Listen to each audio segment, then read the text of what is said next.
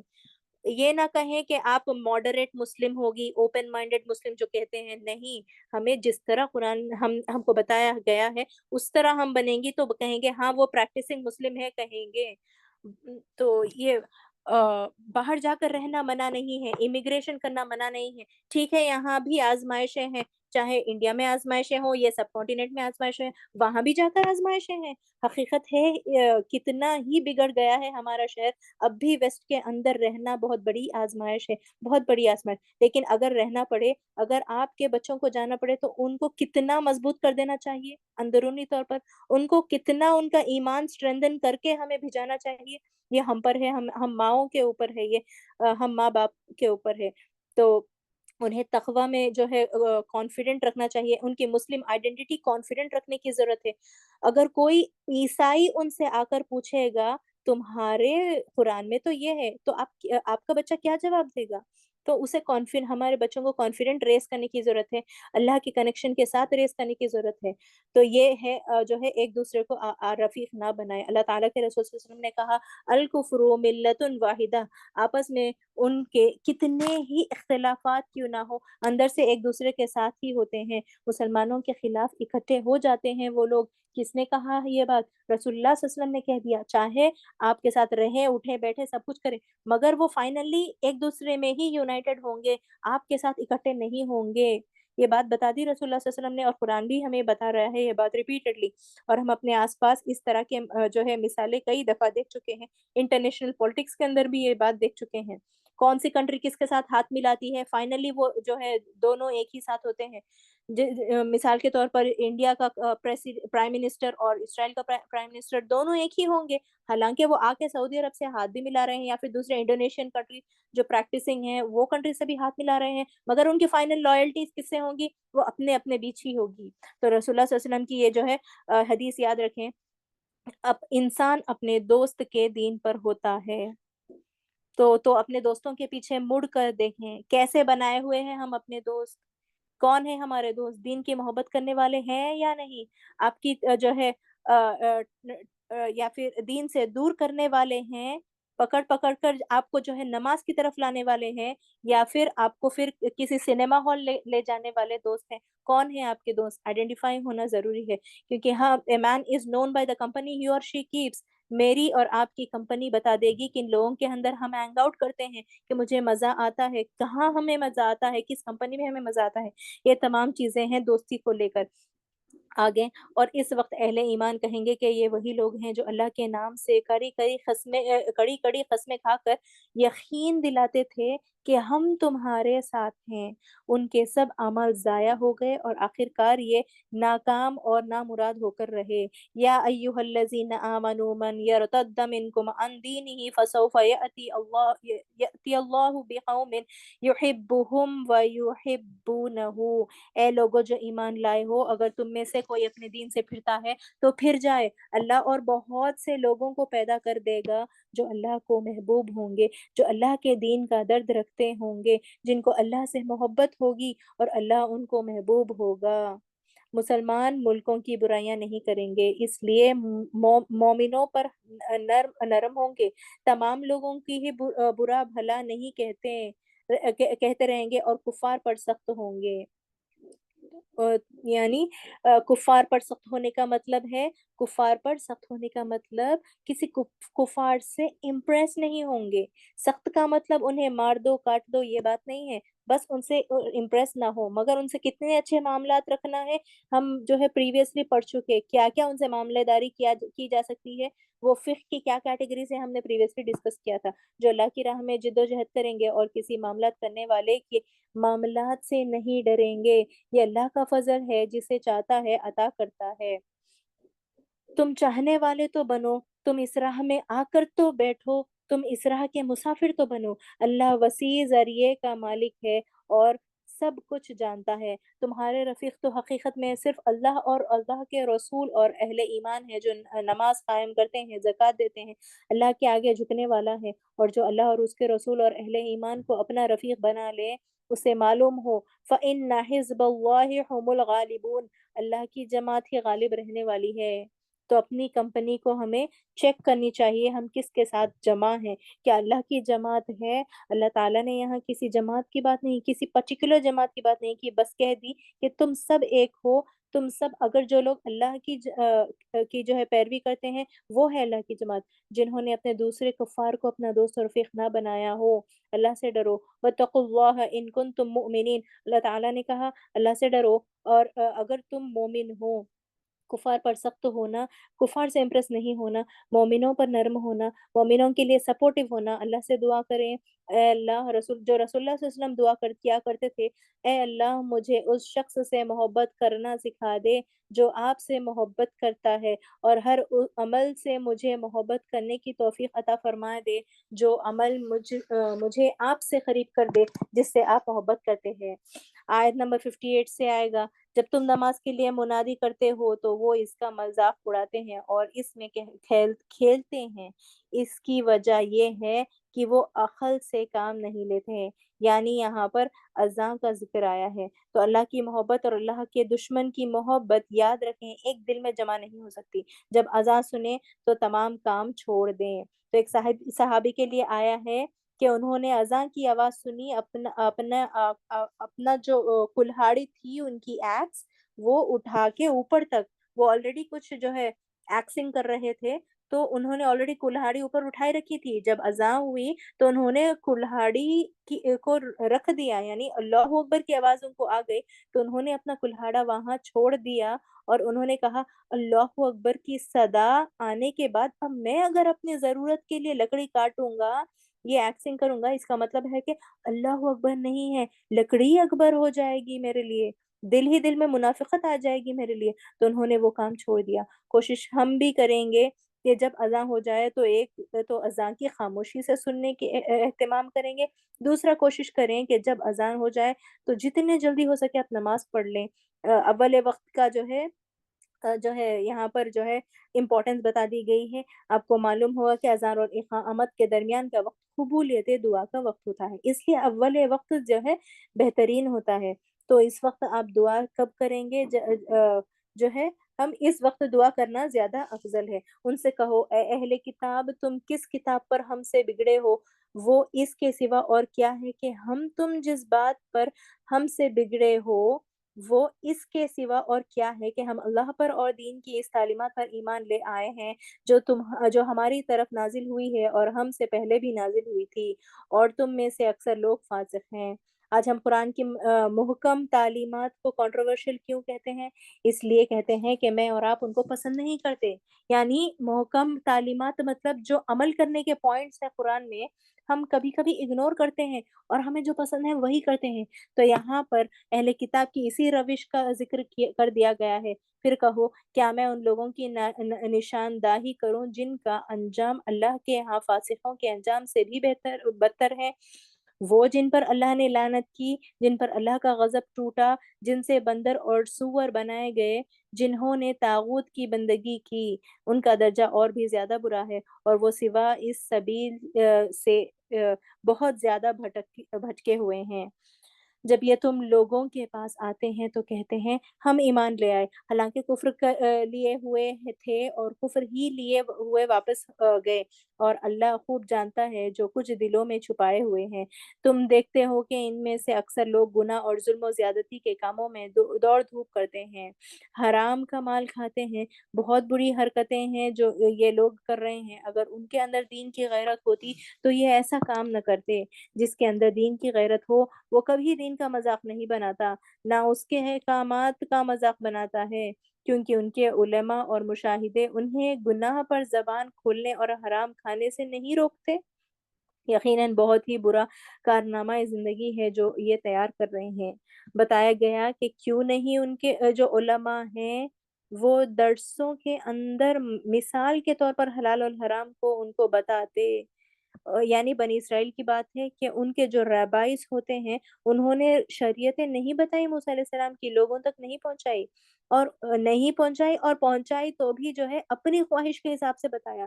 ہمارے لیے بھی یہی سبق ہے، کیونکہ ہمارے امام جو ہمارے علماء، ہمارے مفتی حلال اور حرام کے بیچ میں واضح ڈسٹنکشن کرتے ہیں کہ نہیں؟ بالکل کرتے ہیں ہمارے امام اور مفتی۔ تو لوگوں کو مساجد کے اندر جمعہ کے خطبے میں بیسک اسلامک تعلیمات کیوں نہیں سکھاتے؟ اللہ کی بتائی ہوئی واضح سزاؤں کے متعلق جو ہے جو گناہ ہے ان کو کیوں نہیں واضح کرتے؟ کلیئر کر دیا گیا کہ کیوں انہوں نے دین میڈ ایزی کیا ہوا ہے، کیا اتنا آسان ہے دین؟ رشوت کھانے والے کے خلاف جو وعد آئی ہے، کیوں نہیں اس کو کھول کر بیان کرتے جو وعظ آئی ہے؟ دھوکہ دینے والے کے لیے رسول اللہ صلی اللہ علیہ وسلم نے جو چیز سزائیں بتائی ہیں، کیوں نہیں ان کو بیان کرتے؟ اس چیز کی طرف اشارہ کیا گیا۔ ہم پر بھی یہ آیت ایسی ہی فٹ ہو رہی ہے جس طرح یہودی پر یہ آیت فٹ ہو رہی تھی۔ اللہ کے ہاتھوں کو بند ہے، جس طرح چاہتا ہے خرچ کرتا ہے۔ آپ صلی اللہ علیہ وسلم کی جب دعوت عام ہوئی تو یہودیوں کا دائرہ شہرت جو تھا وہ کم ہو گیا تھا، اور جب ان کا دائرہ شہرت کم ہوا تو لوگوں نے ان سے آ کر پوچھنا کم کر دیا، اس لیے کہ تورات کا علم سارا ان کے پاس جو تھا، علماء کے پاس جو تھا، عوام کے پاس نہیں ہوتا تھا۔ یعنی جس طرح قرآن کی کاپی ہر شخص کے پاس ہے، چھوٹے چھوٹے بچے کے پاس جو حفظ کر رہا ہے اس کے پاس بھی ہوگی قرآن کی کاپی، مگر ان کے بیچ ان کے اسکرپچر جو ہے وہ ہر کسی کے پاس نہیں ہوتی، گھر گھر میں نہیں ہوتی ان کی اسکرپچرز، چاہے وہ بائبل ہو یا تورا جو ہے فیبریکیٹڈ ہو گئی، جو غلط ملط ہو گئی ہے، وہ ان کی اسکرپچر ہے، ہر کسی کے پاس نہیں ہوتی، صرف ریبائز اور ربانیز کے پاس ہوتی ہیں ان کے پاس۔ اور جب ان کو کوئی مسئلہ پوچھنا ہوتا تو علماء کے پاس جانا کمپلسری ہوتا ہے، اور علماء مسائل لوگوں کے حساب سے دیا کرتے تھے، لوگوں کے حساب سے کرتے تھے، نہ ہی اللہ کے حساب سے۔ جب ہی تو ان کا بار بار کہا گیا ہے اللہ کی آیات کو کم قیمت میں نہ بیچو، اور یہ پیسے لیا کرتے تھے۔ جب اللہ کے رسول صلی اللہ علیہ وسلم نے لوگوں کے مسائل حال کرنا شروع کیے تو ان کی تو جو ہے بکری ہی کم ہو گئی، اس لیے انہوں نے ایسی بات کرنا شروع کی جس کے اوپر اللہ تعالیٰ نے بدعا انداز میں ان پر بات کی۔ حقیقت یہ ہے کہ جو کلام تمہارے رب کی طرف سے تم پر نازل ہوا ہے وہ ان میں سے اکثر لوگوں کی سرکشی اور باطل پرستی میں الٹے اضافہ کا معذب بن گیا ہے۔ یعنی بیمار شخص کی بیماری بڑھ جاتی ہے جب وہ گناہ کرتا ہے۔ مثال کے طور پر ایک شخص بیمار ہے، شوگر پیشنٹ ہے، آپ کو اس کے چینی کھلائی جائے، آلریڈی شوگر پیشنٹ ہے، اسے اور چینی کھلائی جائے تو جو ہے شکر کھلایا جائے تو اس کا حال کیا ہوگا؟ اور بیمار ہوتا جائے گا۔ تو ان کی جو باطل پرستی تھی وہ ان کے انکار کی وجہ سے مزید ان کی حالت کا باعث بن گئی، اور اس کی بدستور ہم نے ان کے درمیان قیامت تک کے لیے عداوت اور دشمنی ڈال دی ہے۔ جب کبھی یہ جنگ کی آگ بھڑکتے ہیں اللہ اس کو ٹھنڈا کر دیتا ہے۔ یہ زمین میں فساد پھیلانے کی سائی کر رہے ہیں، مگر اللہ فساد کرنے والوں کو ہرگز پسند نہیں کرتا۔ اللہ فساد کرنے والوں کو تو ڈھیل دیتا ہے، یہ اللہ کا ٹائم ٹیبل ہے۔ وَأُمْلِي لَهُمْ، میں ان کو مہلت دے رہا ہوں۔ اگر اس سرکشی کے بجائے اہل کتاب ایمان لے آتے، قدر ترسی کی روش اختیار کرتے، ہم ان کی برائیاں ان سے دور کر دیتے، ان کو نعمت بھری جنتوں میں داخل کرتے، مگر انہوں نے تو شریعت کو نافذ کرنے کی طرف سوچا ہے ہی نہیں۔ کاش انہیں تورات اور انجیل اور دوسری کتابوں کو قائم کیا ہوتا، اگر وہ قائم کرتے تو رب کی طرف سے ان کے پاس بھیجی گئی تھی۔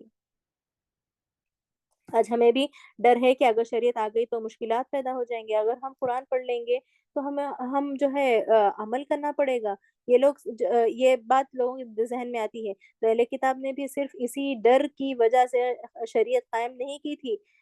ہم بالکل آئینہ بنے ہوئے ہیں اہل کتاب کا، اب بھی ہم نہ سدھریں گے۔ اللہ تعالیٰ نے ان کی ساری کی ساری فرمایاں اس قرآن میں لکھ دی ہیں، آپ کو اور مجھے آئینہ دکھا دیا ہے کہ کس طرح ہوتے تھے بنی اسرائیل اور کس طرح ہے آج کے مسلمان۔ اب بھی آپ اور میں ڈرتے رہیں گے، شریعت آ جائے گی شریعت آ جائے گی تو یہ ہو جائے گا کہ شریعت آ گئی تو یہ مشکل ہو جائے گی، ہم یہ سوچیں گے تو ایسا نہیں ہے، شریعت آ گئی تو ہم یہ انجوائمنٹ نہیں کر سکیں گے، یہ سوچیں گے، تو ایسا بالکل نہیں ہے۔ یہی وجہ تھی اہل کتاب میں شریعت نافذ نہیں کی گئی تھی، اب بعد میں کی گئی۔ البتہ اللہ نے کیا کہا، اگر یہ ایسا کرتے تو ان کے لیے اوپر سے رزق برساتے اور نیچے سے ابلتا ہوا نیچے سے ابلتا ہے۔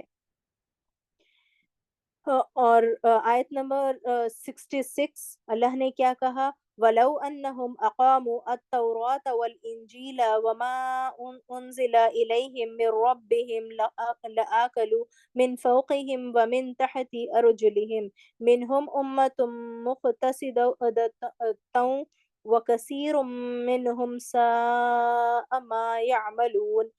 آسمان سے بھی رزق برستا، ان کے پیروں کے نیچے سے بھی رزق برستا، یعنی برکت ہی برکت ہوتی شریعت کے احکامات کی پابندی کرنے پر۔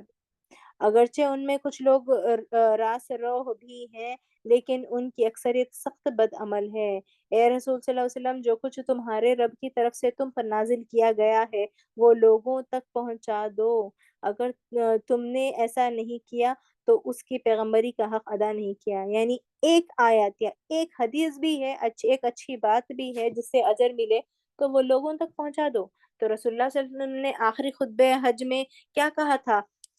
جہاں پر 1,40,000 کا مجموعہ تھا، وہاں پر اتنے لوگ تھے، اور رسول اللہ صلی اللہ علیہ وسلم نے آخری خطبہ خطبۃ الوداع، یہ آیت جو پڑھ رہے ہیں جو اس خطبے کا اہم حصہ تھا، اللہ بلغتو، کیا میں نے تمہیں پیغام پہنچا دیا؟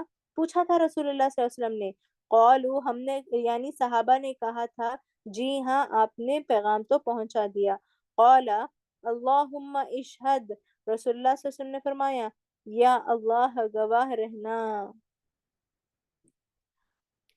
اللہ تم لوگوں کے شر سے بچانے والا ہے، تم کو لوگوں کے شر سے بچانے والا ہے۔ یقین رکھو وہ کافروں کو تمہارے مقابلے میں کامیابی کی راہ ہرگز نہ دکھائے گا۔ یہ آپ کو اور مجھے انکریجمنٹ دیا گیا ہے کہ اگر آپ اور میں شریعت پر عمل کریں گے تو کافر آپ سے اور مجھ سے آگے نہیں نکل سکتے۔ یعنی ہم اگر 100% شریعت کو فالو کریں گے، ایٹ لیسٹ 95% بھی فالو کریں گے، جب ہم پریکٹیکل مسلمز بن جائیں گے تو جب ہم ان کے آگے نکل سکتے ہیں۔ یہ بات یاد رکھیں، ہمارے بھی اوپر سے رزق برسے گا اور پیروں سے رزق برسے گا، جس طرح بتایا گیا ہے اس آیت میں۔ صاف کہہ دو اے اہل کتاب، تم ہرگز کسی اصل پر نہیں ہو جب تک تورات اور انجیل اور دوسری کتابوں کو قائم نہ کرو جو تمہاری طرف تمہارے رب کی طرف سے نازل کی گئی ہے۔ اے اہل کتاب، جو یہ بات بتائی گئی کہ جو احکامات دیے جا رہے ہیں ان پر عمل کرو۔ آپ کو اور مجھے بھی بتایا جا رہا ہے اس آیت کے تھرو، اب جو کتاب ہمارے پاس ہے اس کو صرف پڑھنے کی کتاب نہیں بنا لیں۔ These are verses to follow. These are not just verses to read. صرف جادو ٹونا کی کتاب یا پھر گھر میں تو پینٹنگ یا تغرہ لگانے کی کتاب نہیں ہے، آیتیں لٹکانے کی کتاب نہیں ہے۔ یہ آیت ہے عمل کرنے کے لیے، پڑھنے کے لیے، سمجھنے کے لیے، عمل کرنے کے لیے۔ صرف تعویذ نہ نکالتے رہنا، اس کو صرف برکتوں کے لیے ہی نہ رکھنا۔ عمل برکت کی ہے یہ کتاب، کیوں نہیں ہے؟ اور ان آیتوں کو ہم جو ہے رقیہ کے طور پہ بھی یوز کر سکتے ہیں، مگر اس کا بھی ایک طریقہ ہے، اور کیا ہے وہ طریقہ؟ جو رسول اللہ صلی اللہ علیہ وسلم نے بتایا، اور جو انہوں نے نہیں بتایا وہ ہم نہیں کریں گے، عمل میں لے کر آنا ضرور۔ یہ فرمان جو تم پر نازل کیا گیا ہے ان میں سے اکثر کی سرکشی اور انکار کو اور زیادہ بڑھا دے گا، مگر انکار کرنے والوں کا حال پر کچھ افسوس نہ کرو۔ مسلمان ہوں، یہودی، سبی ہوں یا نصارہ، جو بھی ہوں آپ، جو بھی اللہ اور روز آخر پر ایمان لائے گا اور نیک عمل کرے گا، بے شک اس کے لیے کسی خوف کا مقام ہے نہ رنج کا۔ ہم نے بنی اسرائیل سے پختہ عہد لیا اور ان کی طرف جو ہے بہت سے رسول بھیجے، مگر جب کبھی ان کے پاس کوئی رسول ان کی خواہش نفس کے خلاف کچھ لے کر آتے تو انہیں جھٹلا دیتے یا قتل کر دیتے، اور اپنے نزدیک یہ سمجھے کہ کوئی فتنہ رونما نہیں ہوگا، اس لیے اندھے اور بہرے بن گئے، مگر پھر اللہ نے انہیں معاف کر دیا۔ یقیناً کفر کیا ان لوگوں نے جنہوں نے کہا کہ اللہ مسیح ابن مریم ہی ہے، حالانکہ مسیح نے کہا تھا، اے بنی اسرائیل، اللہ کی بندگی کرو جو میرا رب بھی ہے اور تمہارا رب بھی۔ جس نے اللہ کے ساتھ کسی کو شریک بنایا اس پر اللہ نے جنت حرام کر دی اور اس کا ٹھکانہ جہنم ہے، اور ایسے لوگوں کو کوئی مددگار نہیں ملے گا۔ یقیناً کفر کیا ان لوگوں نے جنہوں نے کہا کہ اللہ تین میں کا ایک ہے، یعنی کرسچینز ٹرینٹی جو مانتے ہیں اللہ تین میں کا ایک ہے، ان کی ٹرینٹی جا کر پڑھیں اس میں کیا لکھا ہوا ہے۔ تو اللہ تین میں کا ایک ہے جو وہ کہتے ہیں، اور عیسیٰ علیہ السلام جو ہے سن آف گاڈ وغیرہ کہتے ہیں، یا پھر انہیں ہی گاڈ کہتے ہیں۔ تو حالانکہ ایک اللہ کے سوا کوئی خدا نہیں۔ اگر یہ لوگ اپنی ان باتوں سے باز نہ آئیں تو ان میں سے جس نے کفر کیا ہے اس کو دردناک عذاب آئے گا، عذاب دیا جائے گا۔ سورہ مائدہ آیت نمبر 74 میں آ رہا ہے، افلا یتوبون الی اللہ ویستغفرونہ، پھر کیا یہ لوگ اللہ سے توبہ نہیں کریں گے اور اس سے معافی نہیں مانگیں گے؟ اللہ بہت درگزر فرمانے والا ہے، رحم فرمانے والا ہے۔ مسیح ابن مریم اس کے سوا کچھ نہیں کہ بس ایک رسول تھے، اس سے پہلے اور بہت سے رسول گزر چکے ہیں۔ ان کی جو ہے ان کی ماں ایک راست باز عورت تھی، وہ امہ صدیقن، اللہ ہم سب ان کی ماں جو تھی یعنی مریم علیہ السلام بہت راست باز یعنی نیک عورت تھی۔ وہ امہ صدیقن، یہ ڈکلیئر کر دیا گیا ہے، قرآن نے ڈکلیئر کر دیا کہ مریم علیہ السلام جو ہے راست باز یا جو ہے اللہ سے ڈرنے والی عورت ہے۔ اللہ ہم سب ماؤں کو سچی ماں بنا دیں، جس طرح جو ہے قرآن بتاتا ہے، یہی صفات ہمارے اندر پیدا کر دیں، کسی بھی وجہ سے جھوٹ نہ بولیں اور اپنے بچوں کی جو ہے گٹی میں یہ بات ڈال دیں کہ وہ بھی ہمیشہ سچ بولیں۔ اور وہ دونوں کھانا کھاتے تھے۔ عیسیٰ علیہ السلام کو اگر رب کہتے ہو تو یہ دیکھو یہ کیسا معبود ہے جو کھانا کھاتا ہے، یعنی عیسیٰ علیہ السلام تو کھانا بھی کھاتے تھے، سوتے بھی، اٹھتے بھی تھے، تھکتے بھی تھے، یہ تمام چیزیں، مگر ایک اللہ جسے ہم کہہ رہے ہیں، ایک ایسی جو ہے کریشن ہونی چاہیے، وہ یعنی وہ ایک ایسی شخص ہونا چاہیے، ناٹ کریشن، سوری، اللہ ایک ایسی جو ہے ہستی ہونا چاہیے جو کھاتا نہیں ہو، پیتا نہیں ہو۔ آیت الکرسی میں کیا بتایا گیا؟ انہیں نہ نیند آتی ہے نہ اونگ، نہیں سوتے اللہ سبحانہ وتعالیٰ۔ تو جو ہے تو یہ بات واضح کی گئی ہے کہ ہم کس طرح جو ہے اللہ نے یہاں پر یہی اشارہ کیا ہے کہ دیکھو ہم کس طرح ان کے سامنے حقیقت کی نشانیاں واضح کر رہے ہیں، پھر دیکھو یہ پھر کدھر کس طرح الٹے پھرائے جا رہے ہیں۔ ان سے کہو کیا تم اللہ کو چھوڑ کر کسی پرستش کرتے ہو، کسی اور کی پرستش کرتے ہو جو نہ تمہارے لیے نقصان کا اختیار رکھتا ہے نہ نفع کا، حالانکہ سب کی سننے والا اور سب کو جاننے والا اللہ ہی ہے۔ کہہ دو اے اہل کتاب اپنے دین میں ناحق غلو نہ کرو اور ان لوگوں کے تخیلات کی پیروی نہ کرو جو تم سے پہلے خود گمراہ ہوئے اور بہتوں کو گمراہ کیا اور سوائے سبیل سے بھٹک گئے۔ آج ہمارے عقیدے میں شرک آ چکا ہے، ہندوز کے ساتھ بہت زیادہ رہنے کی وجہ سے موت کے موقع پر شرک ہے، شادی بیاہ کے موقع پر شرک ہے، لیکن ہمیں اس کا پتہ نہیں چلتا۔ اللہ کے رسول صلی اللہ علیہ وسلم پیشن گوئی کر گئے ہیں کہ اللہ کے رسول صلی اللہ علیہ وسلم کی حدیث آتی ہے کہ آپ صلی اللہ علیہ وسلم نے فرمایا لا يقبل من الاسلام الا اسمہ، اسلام میں ایک وقت آئے گا کچھ واقع نہیں رہ جائے گا سوا اس کے نام کے، یعنی مسلمان نام کے، اور کچھ نہیں رہ جائے گا۔ یہ پیشن گوئی تھی رسول اللہ صلی اللہ علیہ وسلم کی۔ تو یہی چیز آج آپ کے اور میرے سامنے آ رہی ہے، اور آج ہم اس کی زندہ مثال بنے ہوئے ہیں۔ دوبارہ سے اسلام کو زندہ کرنے میں اگر آپ اور میں اپنا حصہ ڈالنا چاہتے ہیں تو قرآن کو اٹھانے والا بن جائیں اور سنتوں کو جو ہے چوم کر عمل کرنے والا بن جائیں اور اپنی مرضی سے تعظیم کے طریقے نہ نکالیں۔ اور اگر حدیث میں آگے حدیث میں الفاظ آتے ہیں وَلَا يَقْبَى مِنَ الْقُرْآنِ إِلَّا رَسْمُهُ، اور قرآن میں جو کچھ نہیں رہ جائے گا سوا اس کو صرف پڑھنے کے، رسم صرف پڑھنے کی رسم رہ جائے گی بغیر سوچے سمجھے۔ مسلمانوں کو چاہیے کہ اسے سمجھیں بھی، نہ صرف رسمی طور پر، صرف ریسائٹیشن کے لیے ہی نہیں، ریسائٹیشن کا اجر بھی آپ کو ملے گا، قرآن سننے کا اجر بھی آپ کو ملے گا، آڈیوز پلے کرنے پر بھی آپ کو اجر ملے گا، لیکن سوچنے سمجھنے کی جو ہے فرسٹ پرائیورٹی دی گئی ہے۔ بنی اسرائیل میں سے جن لوگوں نے کفر کی راہ اختیار کی ان پر لعنت کی گئی، اور عیسیٰ ابن مریم کی زبان سے لعنت کی گئی کیونکہ وہ سرکش ہو گئے تھے اور زیادتیاں کرنے لگے تھے۔ انہوں نے ایک دوسرے کو برے افعال کے ارتکاف سے رکنا چھوڑ دیا تھا، یعنی جب ایک دوسرے اگر ایک شخص برائی کرتا تھا تو دوسرا اسے نہیں روکتا تھا۔ تو یہی ہو گیا ہے آج بھی۔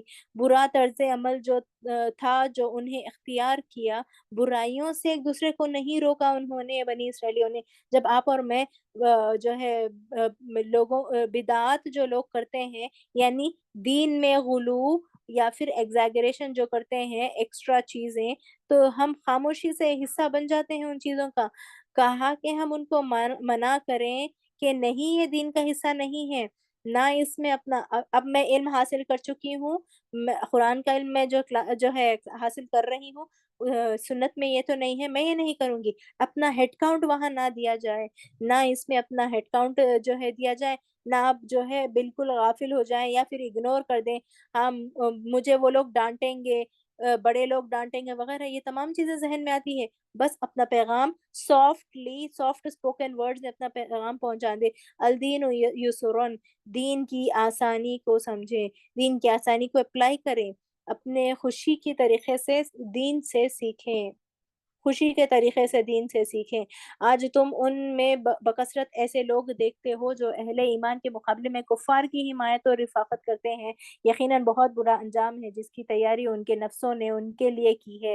اللہ ان پر غضبناک ہو گیا اور وہ دائمی عذاب میں مبتلا ہونے والے ہیں۔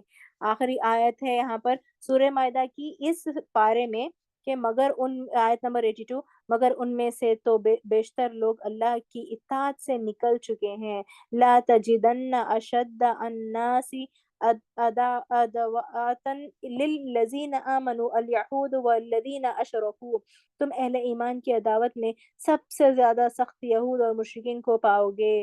ان کی عداوت تو ظاہر ہے، ہم ذرا اپنی محبت تو دیکھیں، ان کی عداوت تو کھل کھل کر پولیٹیکل لیول پر ہے، انٹرنیشنل لیول پر ہے، اکنامک لیول پر سامنے آتی ہے ان کی عداوت۔ لیکن ہم ذرا اپنی محبت تو جج کریں جو ہم ان کے لیے اپنے دلوں میں رکھتے ہیں، اور اہل ایمان والوں کے لیے دوستی میں قریب تر ان لوگوں کو پاؤ گے جنہوں نے کہا تھا کہ ہم نصارہ ہیں۔ یہ اس وجہ سے کہ ان میں عبادت گزار عالم اور تارک الدنیا فقیر پائے جاتے ہیں، وَأَنَّهُمْ لَا يَسْتَكْبِرُونَ، اور ان میں غرور نفس نہیں ہے۔ اللہ تعالیٰ مجھے اور آپ کو توفیق دے کہ ہم قرآن کی حکمت سے، قرآن کی نور سے اپنے آس پاس کی حقیقتوں کو پہچان سکیں۔ اللہ کے رسول صلی اللہ علیہ وسلم دعا کیا کرتے تھے کہ اللہ مجھے حقیقت دکھا دے جیسی کہ وہ ہے۔ اللہ ہمارے سب کا یہاں پر جوائن ہونا قبول فرمائے۔ جو بیمار ہیں اللہ تعالیٰ ان کو صحت کاملہ عطا فرمائے۔ اللہ تعالیٰ ہمارے وقت میں برکت عطا فرمائے اور عبادت کی توفیق عطا فرمائے، آمین۔ ہم آگے کنٹینیو کریں گے اگلا پارہ بھی، کیونکہ آنے والے دنوں میں تھوڑا ڈیفیکلٹ ہو جائے گا ہمیں۔ ہم آلریڈی جو ہے جز نمبر 7 انٹر ہو چکے ہیں۔ آیت نمبر 83، وَإِذَا سَمِعُوا مَا أُنزِلَ إِلَى الرَّسُولِ أَيُّنُهُمْ تَفِيضُ مِنْ الدَّمَاءِ أَمَّا عَرَفُوا مِنَ الْحَقِّ، اور جب وہ اس کلام کو سنتے ہیں جو رسول پر اترتا ہے تو تم دیکھتے ہو کہ حق شناسی کے اثر سے ان کی آنکھوں سے آنسو جاری ہو جاتے ہیں۔ یہاں پر ذکر ہے ایک اشارے کی طرف، ایک واقعے کی طرف، مکہ میں مسلمانوں کے اوپر جب کفار نے بہت زیادہ ٹارچر کرنا شروع کر دیا تھا، ان کو ستانا شروع کر دیا، تو کچھ مسلمان مکہ سے ایتھوپیا یعنی حبشہ کی طرف جو مائگریٹ کر گئے تھے۔ حبشہ کے بادشاہ کے لیے آتا ہے جس کا نام نجاشی تھا، بہت نرم دل بادشاہ تھا۔ تو ایکسٹریم ٹارچر جب ہوا، انہوں نے پناہ کہاں لی؟ پہلی ہجرت کہاں شروع ہوئی تھی؟ حبشہ کی طرف۔ اللہ سے جب حکم آیا تو پہلی ہجرت وہاں شروع ہوئی تھی، فرسٹ مائگریشن اسلام کی تاریخ میں۔ وہاں اس کے دربار میں جب مسلمانوں کا یہ وفد پہنچا، یعنی مسلمانوں کا یہ گروپ پہنچا حبشہ میں، تو حضرت جعفر طیار ان مسلمانوں کے وفد کی سربراہی کر رہے تھے۔ حضرت جعفر طیار نے انہیں سورہ مریم کی آیت کی جو ہے تلاوت کی نجاشی کے سامنے، اور روایت میں آتا ہے کہ جب حضرت جعفر جو تلاوت کرتے جا رہے تھے، جعفر رضی اللہ تعالیٰ عنہ، تو نجاشی جو تھا یہ روتا جا رہا تھا، اور پھر جب انہوں نے تلاوت مکمل کی جعفر رضی اللہ تعالیٰ عنہ نے، تو اس نے کہا کہ یہ ویسے ہی کلام ہے جو ہمارے نبی عیسیٰ علیہ السلام پر نازل ہوئی تھا، بہت کلوز ہے۔ تو ذکر ہے کہ جب اللہ کا کلام سن کر آنکھوں میں آنسو آ جائیں، تو اسکالرس کہتے ہیں کہ اللہ کا کلام سن کر آنکھوں میں آنسو آنا دل کی نرمی کی علامت ہے۔ اللہ کا خوف اس کا مطلب ہے اس دل میں رہتا ہے، اور اگر جس دل میں اللہ کا خوف ہو، جس آنکھ میں اللہ کے خوف سے آنسو ہو، اس دل کے اندر ایمان کا بیج پرورش پا سکتا ہے۔ اس کی طرف اشارہ کیا گیا ہے، اور یقیناً ایمان کا بیج پرورش پائے گا تو پھر عمل کی فصل بھی لہراتی ہوئی بول اٹھے ہیں، اے پروردگار ہم ایمان لائے، ہمارا نام جو ہے گواہی دینے والوں میں لکھ لیں۔ اور وہ کہتے ہیں آخر کیوں نہ ہم اللہ پر ایمان لائے، اور جو حق ہمارے پاس آیا ہے اسے کیوں نہ مان لیں، جبکہ ہم اس بات کی خواہش رکھتے ہیں کہ ہمارا رب ہمیں صالح لوگوں میں شامل فرما۔ تو اللہ کا کلام کو پڑھ کر اگر آپ کو اور مجھے رونا آئے تو سمجھ لے بہت خوش قسمتی کی بات ہے۔ تو آپ صلی اللہ علیہ وسلم کی حدیث میں آتا ہے قرآن پڑھو اور رو، خوش قسمت ہیں وہ لوگ جن کو قرآن پڑھ کر رونا آئے، اور بدقسمت وہ لوگ ہیں جن کو موویز جو ہے دیکھ کر رونا آتا ہے اور قرآن سن کر رونا نہیں آتا۔ تو ان کے اس قول کی وجہ سے اللہ نے ان کو ایسی جنتیں عطا کی جن کے نیچے نہریں بہتی ہیں، اور وہ ان میں ہمیشہ رہیں گے۔ یہ جزا ہے نیک رویہ اختیار کرنے والوں کی۔ تو انفارمیشن کے لیے جو نجاشی بادشاہ تھے جس سے جو ہے نبی کریم صلی اللہ علیہ وسلم کا خط پہنچایا تھا جعفر رضی اللہ تعالیٰ عنہ نے، تو وہ نجاشی بادشاہ جو ہے بعد میں کنورٹ ہو گیا تھا۔ رہے وہ لوگ جنہوں نے ہماری آیت کو ماننے سے انکار کیا، یعنی ایک تو اللہ تعالیٰ نے جو ہے ہمیں کنٹراسٹ بتا دیا ہے کہ وہ لوگ جو منافقت نہیں کرتے ان کے لیے اللہ تعالیٰ نے جنتیں تیار کی ہیں، اور ان کے دلوں کی جو ہے کیفیت بھی بتا دی گئی کہ ان کے دل خشیت الہی سے ڈر جاتے ہیں، اللہ کا کلام سن کر رو پڑتے ہیں۔ اس کے برعکس رہے وہ لوگ، یعنی کمپیریٹیولی وہ لوگ ہیں جنہیں ہماری آیات کو ماننے سے انکار کیا اور انہیں جھٹلایا، تو وہ جہنم کے مستحق ہیں۔ تو روحانیت کے اندر تصور یہ ہے کہ جنت کی نعمتیں اگر انسان چاہتا ہے تو اس کو دنیا کی نعمتیں چھوڑنا پڑے گا۔ اسلام اس چیز کی طرف ہمیں اشارہ نہیں کرتا۔ اسلام یہ جو ہے اسلام نے یہ بات واضح کی ہے کہ جو شریعت کے درجے کے حلال ہیں اس کو کھاؤ پیو اور اسے انجوائے کرو۔ اے لوگوں جو ایمان لائے ہو، یا ایہا الذین آمنو لا تحرموا طیئی طیبات ما حل لکم، جو پاک چیزیں اللہ نے تمہارے لیے حلال کی ہیں انہیں حرام نہ کر لو، اور حد سے تجاوز نہ کرو۔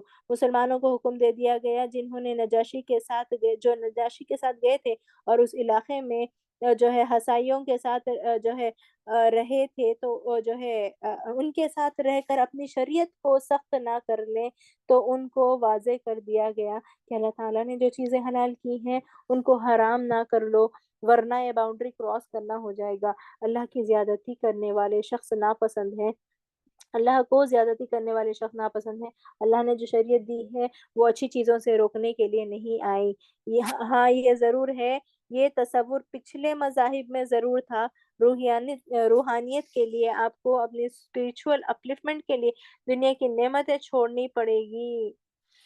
تو کچھ صحابہ نے جس طرح سے اپنے بارے میں سوچا تھا، آپ نے وہ واقعہ پڑھا ہوگا کہ یہ صحیح مسلم میں بھی آتا ہے کہ ایک مرتبہ 3 صحابہ کا ذکر آتا ہے جنہوں نے سوچا کہ اللہ کے رسول صلی اللہ علیہ وسلم جو ہے تو اتنی عبادت کرتے ہیں پھر بھی اللہ کی طرف سے بخشائے ہیں، پھر ہماری عبادت تو بہت ناکافی ہوتی ہے، یعنی رسول صلی اللہ علیہ وسلم عبادت کرتے ہیں صلی اللہ علیہ وسلم، تو وہ بہت بخشائے ہوئے ہیں، ہماری تو عبادت اتنی کم ہے کہ وہ کافی نہیں ہوگی ہمارے لیے، تو ہمیں چاہیے ہم اور عبادت کریں۔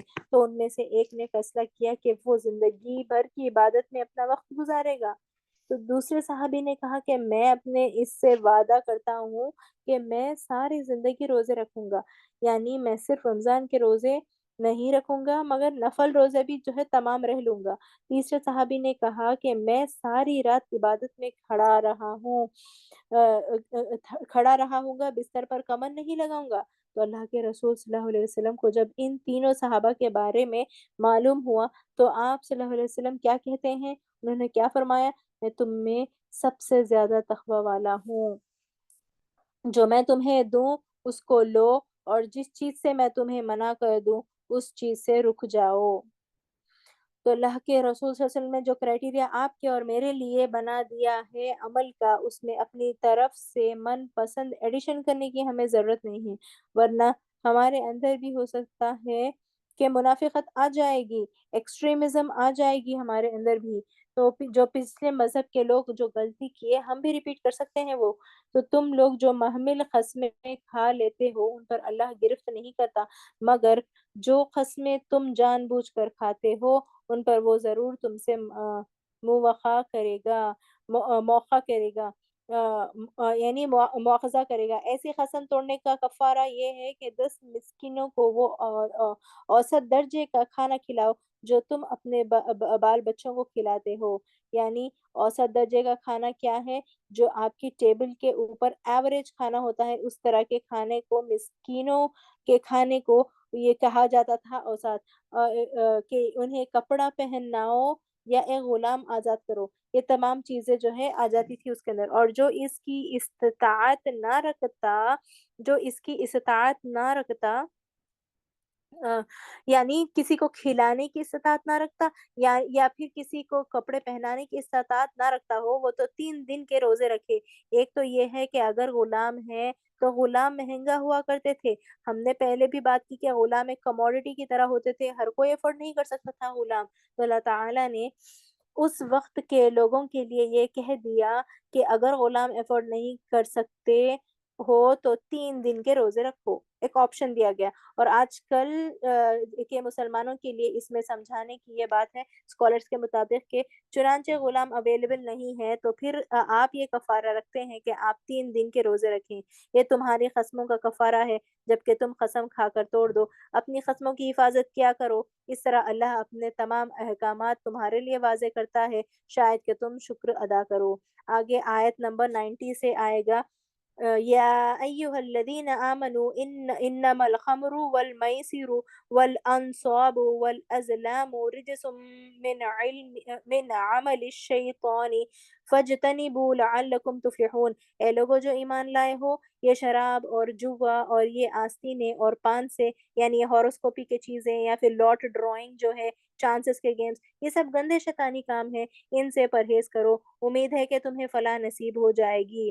اب یہ فائنل حکم آ گیا سورہ بقرہ میں، بس ایک فیلر دیا گیا تھا کہ شراب جو ہے اچھی چیز نہیں ہے، ایک وہاں پر مینٹلی پریپئر کیا گیا تھا خالی، مگر یہاں پر اصل احکام نافذ ہوئے ہیں، آرڈرز یہاں پر آئے ہیں کہ یہ تمام چیزیں حرام ہیں۔ اب یہ فائنل حکم آ گیا ہے۔ ابھی تک ہم جو پڑھ رہے تھے گریجول احکامات شراب کے بارے میں، جو ہے کیوں آئے، گریجولی کیوں آئے شراب کے احکامات، حالانکہ اتنی بری چیز ہے وہ، تو ہم نے آلریڈی ڈسکس کیا تھا کیوں گریجولی آئے۔ یہاں پر اسکالرس کے مطابق یہ فائنل حکم آ گیا جس میں حرمت ظاہر کر دی گئی، اور اسکالرس کا کہنا یہ ہے کہ یہ کہ حرام کے لفظ کو مزید ایکسپلین کر دیا گیا ہے یہاں پر۔ اس پر تمام علماء کا کنسنسس ہے کہ شراب جو ہے وہ اسلام میں حرام ہے، صرف اسلام میں حرام ہے۔ شراب کا ذکر آیا اور ساتھ ساتھ اور بھی کیا چیزیں حرام کی گئی شراب کے ساتھ اس آیت میں؟ آستینے، پان سے، جوا، گیمبلنگ، تمام چیزیں حرام کی گئی ہے۔ جوا، گیمبلنگ کو بھی مسلمانوں کو منع کر دیا گیا، حرام کر دیا گیا۔ پھر بات آئی آستینے اور پان سے کی، جو ہاروسکوپ، لاٹری نکالنا یا مارجنل بائنگ، بانڈز وغیرہ، یہ تمام چیزیں ازلام کی کیٹیگری کے اندر آتے ہیں، ان سب کو منع کر دیا گیا۔ ایک چیز یہ بھی ذہن میں رکھیں کہ یہ جو گیمبلنگ وغیرہ ہوتی ہے، جوا یا آستینے وغیرہ ہوتے ہیں، آستینے پر یہ لوگ کیا کرتے تھے کہ یہ لوگ اس میں چانس لیا کرتے تھے، یہ چانس بیسڈ جو بھی تھے